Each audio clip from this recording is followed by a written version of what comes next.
Meet the MIHOGO RX 2.4, a sleek foldable electric bike designed to conquer both city streets and rugged trails with ease. Built for the modern rider, the RX 2.4 combines convenience, power, and durability in one versatile package. Let's start with what sets it apart: its foldable design. In just a few simple steps, this bike folds down compactly, perfect for small apartments, office storage, or popping it in the trunk for your next road trip. Under the hood, you'll find a 500-watt brushless motor that delivers more than enough torque to power up steep hills or rough terrain.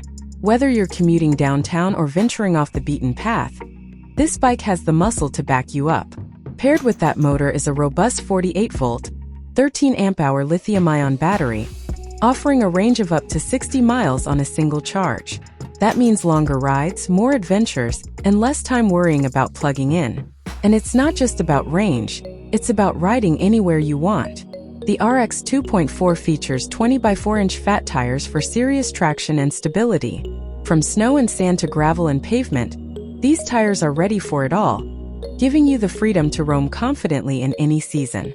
Up top, you'll find a bright LCD display that gives you instant access to key stats, speed, battery life, trip distance, and more, helping you track your performance and stay in control at every turn. Comfort is another area where the RX 2.4 shines. The saddle is fully adjustable and ergonomically designed for long-distance comfort, whether you're heading to work or heading into the wild. With Shimano 7-speed gearing, you'll glide across city blocks or shift into low gear for uphill climbs. And thanks to the sturdy aluminum alloy frame, the RX 2.4 is as durable as it is stylish, built to handle daily use and unpredictable terrain alike.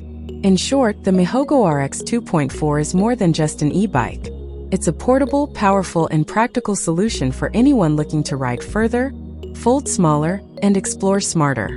Ready to ride the city and beyond? The RX 2.4 is waiting.